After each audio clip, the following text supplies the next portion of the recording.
Ce qu'il y a de formidable avec cet outil divinatoire qu'est le I Ching taoïste, c'est qu'il prend en compte tout ce que nous disons, nous faisons, nous ressentons et nous vivons.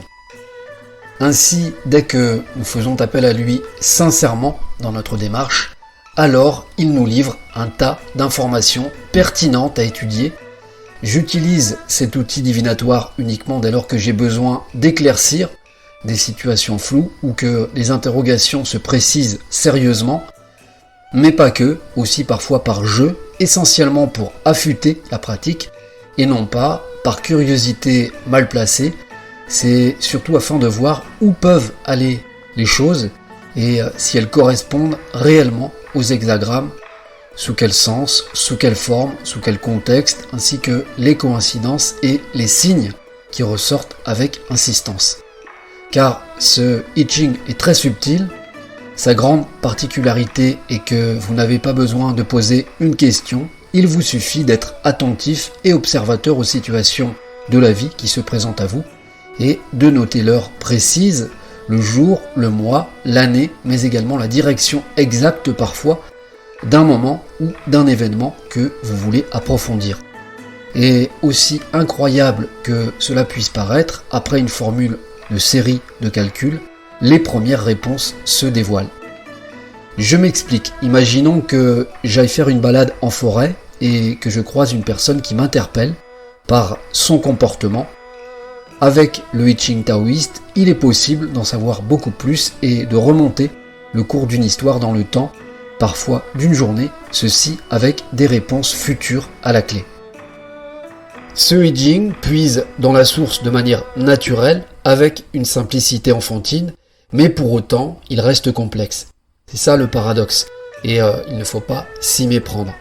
Logiquement, il demande une parfaite connaissance de plusieurs années concernant les éléments, les 8 trigrammes et la pratique du I Ching en général, pour arriver à décrypter avec justesse les interprétations qui se dessinent sous nos yeux, car il n'est pas aisé d'interpréter les hexagrammes qui ont bien souvent un double sens et de nombreuses significations diverses, notamment quand une situation est délicate.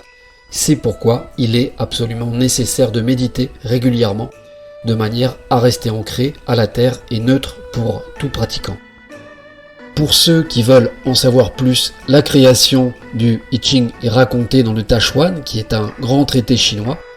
En revanche, il faut savoir qu'en moins 215 avant Jésus-Christ, durant le règne de Qin Shi Huang, les érudits furent tous enterrés vivants et tous les classiques brûlés. En fait, le seul livre qui a été gardé était le I Ching, dans le but justement de continuer à régner et à établir une stratégie politique et militaire, et ainsi rendre le peuple soumis et ignorant. Donc, le I Ching a traversé les âges, les périodes troubles, et a connu par la force des choses des modifications qui lui ont permis d'évoluer au fil des siècles. Ceci dit, c'est probablement l'un des livres le plus vieux au monde aujourd'hui.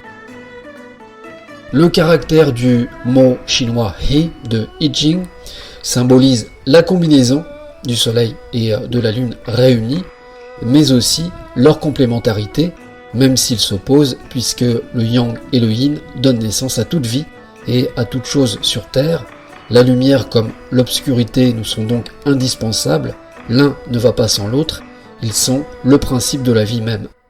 Pour les humains c'est pareil, personne n'est parfait, la réalité des hommes est ce qu'elle est, et elle se traduit énergétiquement chaque jour par des hauts et par des bas notoires grâce à ces deux polarités bien distinctes. Or, il n'y a rien de pire que de naviguer entre deux eaux et de n'accepter aucune de ces polarités. Nous sommes ce que nous sommes, et l'accepter, c'est s'accepter avant tout soi-même pour pouvoir avancer dans la vie. D'ailleurs, Lao Tse disait très justement: un yin seul ne peut naître et un seul yang ne peut croître. Ce qui se résume par ce proverbe très populaire en Chine: un yin et un yang font le Tao.